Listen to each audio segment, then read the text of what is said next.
ধীরে ধীরে উন্নতি হচ্ছে বন্যা পরিস্থিতির। বানের পানি নেমে যাওয়ায় বেরিয়ে আসছে ক্ষতচিহ্ন।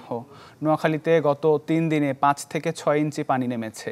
তবে এখনও সদর, বেগমগঞ্জ, সেনবাগ ও সোনাইমুড়ি এলাকায় রয়েছে কোমর সমান পানি। অনেকের ঘরে এখনও জ্বলছে না চুলা। ফেনীতে আশ্রয়কেন্দ্র থেকে ঘরে ফিরছেন মানুষ। মাথা গোঁজার ঠাঁইটুকু বসবাসের উপযোগী করে তুলতে ব্যস্ত তারা। পানিবাহিত রোগ বাড়ায় মেডিকেল ক্যাম্পগুলোতে ভিড় বেড়েছে। চাঁদপুরের শাহরাস্তি ও হাজীগঞ্জে ধীর গতিতে কমছে পানি। ফরিদগঞ্জ ও কচুয়ায় এখনও পানিবন্দী অনেকে।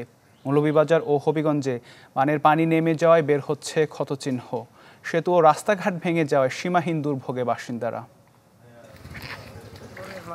আমরা আটু পানি কমর পানি করো বাইঙ্গা সারা তুই আমরা গেছি স্কুল বাড়ি দিয়ে আসল হয়েছি রাস্তা এই প্লাড়ে ভেঙে গেছে।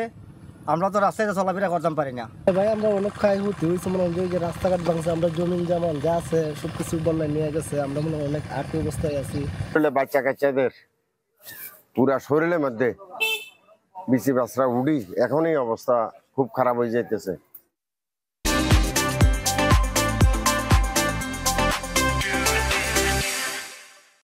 বন্যা পরিস্থিতির আরও খবর জানাতে চাঁদপুর থেকে যুক্ত হচ্ছেন সহকর্মী আল ইমরান শোভন। শোভন, একটু জানাবেন চাঁদপুরের এখনকার অবস্থা কি? বন্যা পরিস্থিতির কোনো উন্নতি হলো কিনা? চাঁদপুরের বন্যা পরিস্থিতি এখন উন্নতির দিকে। গত দুদিন যাবৎ চাঁদপুরের যেসব এলাকা বন্যায় আক্রান্ত হয়েছিল সেই সব এলাকায় পানি নামা শুরু করেছে। আপনাকে একটি বিষয় জানিয়ে রাখি, উজানের পানি চাঁদপুরের কুমিল্লার উপর দিয়ে সীমান্তবর্তী জেলার যে এলাকাগুলি রয়েছে সেগুলি আক্রান্ত হয়। বিশেষ করে শাহরাস্তি এবং কচু উপজেলার এখানকার 10 গ্রাম প্লাবিত হয়। সেখানকার পানি নামা শুরু হয়ে গেছে এবং ক্ষত চিহ্ন ফুটে উঠতে শুরু করেছে। এইসব এলাকার বসত ঘরের পাশাপাশি ফসল জমিরও ব্যাপক ক্ষয়ক্ষতি হয়।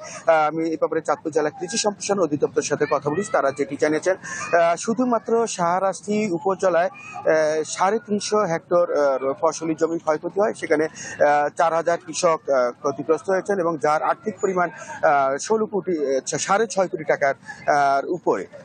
সম্প্রসারণ অধিদপ্তর জানিয়েছেন ক্ষতিগ্রস্ত কৃষকদের ইতিমধ্যে তালিকা করা হয়েছে এবং তাদেরকে কিভাবে সহযোগিতা করা যায়, প্রণোদনা এবং বীজ ও সার দিয়ে কিভাবে সহযোগ, এবং সেই বিষয়ে তারা কাজ করছেন। এছাড়া কচু বাজারের আশরাফপুর ইউনিটে 5টি গ্রাম প্লাবিত হয়েছে। সেখানকার কৃষকরা এবং বসতবাড়ির লোকজন অনেক ক্ষতিগ্রস্ত হয়েছেন। এছাড়া চাঁদপুরের ফরিদগঞ্জ এবং হাইমচুর উপজেলার কৃষকরা ক্ষতিগ্রস্ত হয়েছেন। জেলা মৎস্য অধিদপ্তর জানিয়েছেন একটি জেলায় প্রায় 11,000 হেক্টর যে পুকুর, জলাশয় এবং দিঘি রয়েছে সেই পুকুরে মাছ ভেসে গেছে। এতে করে অন্তত 16.5 কোটি টাকার আর্থিকভাবে ক্ষতিগ্রস্ত হয়েছেন মৎস্য চাষিরা। এছাড়া জেলার পানের জন্য যে ক্ষতি রয়েছে হাইমচুর উপজেলা, সেখানকার 100 হেক্টর পানের বরস পানিতে তলিয়ে গেছে।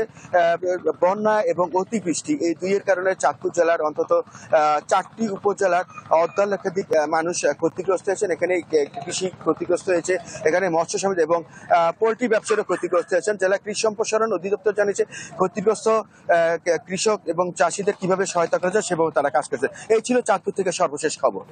জি শোভন, অনেক ধন্যবাদ আমাদের সাথে যুক্ত হবার জন্য। চাঁদপুর থেকে জানাচ্ছিলেন সহকর্মী আল ইমরান শোভন। পরের প্রসঙ্গে যাব।